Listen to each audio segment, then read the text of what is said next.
Cela semble trop fou pour être vrai, mais une minuscule particule élémentaire peut-elle vraiment être Dieu ? Tu as sûrement entendu parler de la particule de Dieu, que les scientifiques suisses ont réussi à localiser. Ces scientifiques viennent d'annoncer une découverte déroutante au Large Hadron Collider à Genève.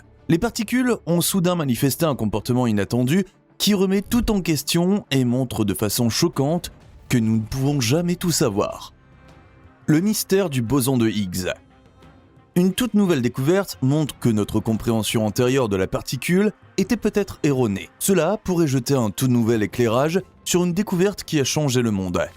Avant de poursuivre sur ce que les scientifiques ont pu observer exactement à l'accélérateur de particules de Genève, nous allons te présenter le boson de Higgs un peu plus en détail. Pour comprendre ce que sont les particules et Dieu, nous devons faire un petit voyage dans la physique quantique. Il s'agit de la science des plus petites particules.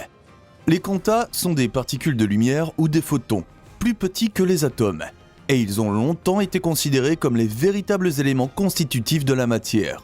Mais les chercheurs ont découvert qu'il existait des particules encore plus petites, et ainsi de suite.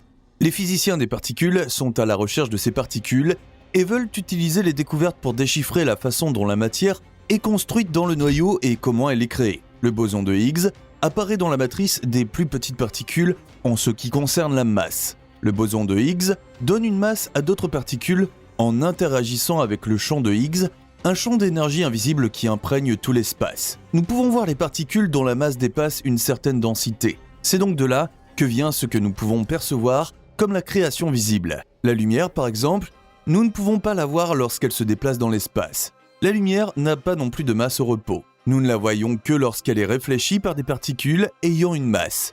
Tu peux le constater dans l'exemple très simple qu'il fait clair à la surface de la Terre lorsqu'elle est éclairée par le Soleil. L'univers en revanche est sombre, bien que des masses de particules de lumière le traversent et nous parviennent par exemple depuis des étoiles lointaines. Nous pourrions donc dire que le boson de Higgs et le champ de Higgs apparaissent exactement à l'endroit où la matière visible apparaît et où Dieu a dit que la lumière soit. Avec cela, nous pouvons déjà répondre à la question posée au début. Non, le boson de Higgs n'est pas Dieu lui-même, mais il apparaît à un seuil magique divin qui a un lien intéressant avec les idées religieuses. La découverte du boson de Higgs a marqué un tournant dans la physique des particules en 2012, et les scientifiques ont pu s'en servir pour défendre le grand collisionneur de hadrons, car l'accélérateur de particules avait auparavant fait l'objet de vives critiques. Certains opposants à l'installation sont même d'avis que les expériences qui y sont menées pourraient créer des trous noirs ou faire s'effondrer l'univers tout entier. Nous y reviendrons dans un instant. Mais voyons d'abord pourquoi les scientifiques ont été choqués lorsqu'ils ont fait l'expérience d'un phénomène totalement inattendu avec les bosons de Higgs. La particule s'est soudainement désintégrée sous les yeux des chercheurs et s'est révélée très instable. Cela ne correspond pas du tout aux théories précédentes sur la nature des bosons de Higgs et pourrait réduire à néant toutes les réalisations. À la recherche des bosons de Higgs. Regardons de plus près ce que sont les bosons de Higgs. Imagine l'univers comme un océan rempli d'une substance invisible appelée champ de Higgs. Dans cet océan, un requin nage avec élégance et grâce. Il interagit de façon optimale avec le milieu qui l'entoure, presque en apesanteur et avec efficacité. Cela ressemble à la façon dont certaines particules, comme les photons, interagissent avec le champ de Higgs et sont donc sans masse. Pense ensuite à un être humain qui nage dans l'eau. Nous les humains avons appris à nager et nous pouvons rester dans ce milieu pendant un certain temps et également atteindre une certaine efficacité. À un moment donné, cependant, nous manquerions d'air en nageant et notre masse dans cet élément étrange causerait notre perte. Ces nageurs sont semblables aux électrons et aux quarks qui interagissent avec le champ de Higgs. Ils ont une masse. Imagine maintenant une bouteille en plastique flottant sur l'eau. Elle est là, déplacée et portée par le milieu, mais elle n'a pas d'élan par lequel elle interagit activement avec le milieu. Cela correspond à des particules plus lourdes comme les bosons W et Z. Ils interagissent beaucoup avec le champ de Higgs, c'est pourquoi ils ont beaucoup de masse. Imagine maintenant les ondes créées par un requin, un nageur, une bouteille en plastique. Ces ondes sont comme le boson de Higgs. Lorsqu'une particule interagit avec le champ de Higgs, elle peut créer une perturbation ou une onde. Lorsque nous avons découvert le boson de Higgs au grand collisionneur de hadrons, c'était comme voir ces vagues dans l'océan. Les vagues prouvaient qu'il devait y avoir des entités, des objets ou des particules se déplaçant dans le milieu et interagissant avec le champ de Higgs. Le problème qui vient d'être révélé est que le boson de Higgs n'existe pas longtemps. Une fois créé lors de collisions de particules, il reste stable pendant moins d'un trillionième de milliardième de seconde, ou plus précisément pendant 1,6 à la puissance 10-22 secondes. C'est une grandeur que notre esprit ne peut pas imaginer. Seules les formules mathématiques ou les ordinateurs peuvent trouver et exprimer de telles grandeurs. Mais comment cela se fait-il ? Comment se fait-il que la particule qui donne une masse à d'autres par interaction soit elle-même si instable ? Il serait possible bien sûr que le boson de Higgs abandonne sa propre masse et se désintègre ainsi rapidement. Mais de nouvelles questions se posent alors. D'où les bosons de Higgs tirent-ils leur masse et comment le transfert ou la création de masse s'opère-t-il ? Il s'avère que la zone de création de la matière est très instable. Cela semble être un paradoxe et ce ne serait donc pas le seul dans les sciences naturelles. Le fait que ces petites particules n'existent que brièvement et agissent dans des périodes de temps qui ne sont pas détectables pour nous rend leur étude difficile. Cela signifie-t-il que nous ne parviendrons jamais à percer les secrets de l'origine de la matière ? Les scientifiques n'abandonnent pas. L'une des façons dont les physiciens étudient les propriétés de ces particules à courte durée de vie consiste à étudier leur mode de désintégration. La désintégration se produit de différentes manières, et celle qui se produit dépend des conditions spécifiques. Le boson de Higgs se désintègre en un groupe différent de particules que nous allons examiner plus en détail en prenant l'exemple de l'océan. Imagine que les vagues dans et sur l'océan deviennent trop grandes. À un moment donné, elles s'effondrent et forment de nombreuses vagues ou courants plus petits. Imagine que cette vague représente d'autres particules. Selon la taille et l'énergie d'origine de la grande vague ou du boson de Higgs, elle se décompose en boson W, boson Z ou lepton tau. D'autres ondes plus petites sont constituées de leptons et de photons.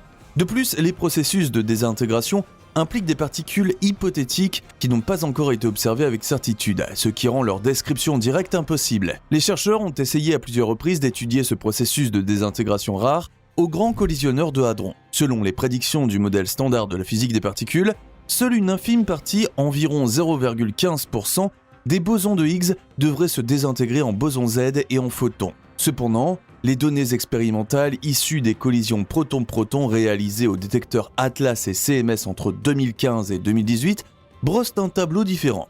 De façon surprenante, les données montrent que cette désintégration ne se produit que dans 6,6% des cas, ce qui représente un écart important par rapport à la valeur attendue. Atlas et CMS, les deux principales expériences du Grand Collisionneur de Hadron, ont utilisé des approches stratégiques pour maximiser la sensibilité de la détection de la désintégration du boson de Higgs en boson Z et en photons. À cette fin, les scientifiques s'appuient désormais également sur des intelligences artificielles et des intelligences machines auto-apprenantes qui sont capables de faire correspondre les procédures de mesure en quelques fractions de secondes afin d'obtenir le taux de résultat le plus élevé possible de chaque expérience. Jusqu'à aujourd'hui cependant, même ces processus n'ont pas permis d'obtenir les résultats escomptés. Le royaume des particules minuscules échappe aux scientifiques et ils réagissent en améliorant la technologie de façon toujours plus audacieuse, ce qui pourrait créer des problèmes dont nous ne sommes pas encore conscients. Que se passe-t-il exactement dans le LHC ? Dans l'accélérateur de particules de Genève, les scientifiques poussent deux faisceaux de particules l'un contre l'autre avec une force énorme. Cela se passe dans une installation en forme d'anneau à environ 150 mètres de profondeur sous terre. Lorsque les faisceaux de particules entrent en collision, les particules sont décomposées, elles interagissent entre elles, sont déviées ou présentent des phénomènes inconnus jusqu'alors. C'est ainsi que les scientifiques tentent d'explorer les éléments de base de la matière. Tout ce qu'ils ont trouvé jusqu'à présent, en bref, ce sont des particules de plus en plus petites, des réactions complexes, de plus en plus de possibilités et de questions. Au lieu d'apporter des réponses claires, les expériences fournissent des aperçus sans fin sur des mondes qui n'ont pas de fin.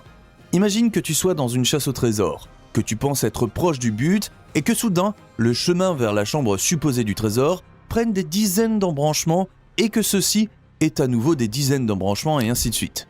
Quel chemin suivre pour trouver les réponses que les scientifiques désirent tant ?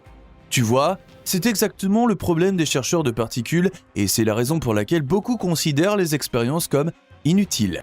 Peut-être que nous, les humains, devons accepter que nous ne pouvons pas tout découvrir sur la nature de ce monde, ni le décomposer en ses plus petits éléments pour le comprendre. À Genève, les chercheurs sont loin de s'en rendre compte. Ils poursuivent méticuleusement leurs recherches et ne cessent de moderniser l'accélérateur de particules. Il y a 3 ans, l'installation a été soudainement mise hors service. Les critiques étaient certains que quelque chose s'était déroulé qui devait être dissimulé. Lorsque l'installation est revenue en ligne en 2022, Les opérateurs ont annoncé que les particules étaient désormais chassées les unes contre les autres à l'aide d'aimants et de faisceaux d'énergie encore plus puissants. Cela peut s'apparenter à de la folie, avec des conséquences potentiellement désastreuses. Les humains jouent-ils à Dieu ? Les critiques soutiennent que les scientifiques de Genève manipulent des forces dont ils ne peuvent jamais savoir ce qu'elles feront. Des perturbations dans la structure des particules pourraient se faufiler hors de l'installation par des moyens encore inconnus et causer des problèmes dans les environs immédiats, sur la planète entière ou dans l'univers. C'est un peu comme lorsque les gens ont découvert la radioactivité. Des pilules, des savons et même des produits de soins capillaires étaient fabriqués avec de l'uranium irradiant. Personne ne savait rien de la radioactivité, et ce n'est que lorsque les gens sont morts que les liens sont devenus conscients. Il en a été de même avec les rayons X, qui ont été salués comme une extension de la médecine. On s'est ensuite rendu compte que ces rayons étaient également nocifs et aujourd'hui, on ne prend des radiographies que s'il n'y a pas d'autre solution. L'installation de Genève pourrait nous donner quelque chose de similaire. Les chercheurs doivent savoir que les particules peuvent facilement franchir les limites de la matière, les murs d'1 mètre d'épaisseur ou l'acier de sécurité. La science est-elle à bout de souffle ? Le boson de Higgs a longtemps été considéré comme la pierre angulaire du modèle standard de la physique des particules. Cependant, ces nouvelles découvertes suggèrent que le modèle n'était qu'un nouveau départ. De plus, il comporte des extensions ou des modifications dont la portée ne peut être estimée aujourd'hui. En astrophysique, le télescope James Webb prouve simplement que les astronomes avaient une image complètement erronée du début de l'univers et qu'il n'y a peut-être pas eu de début du tout.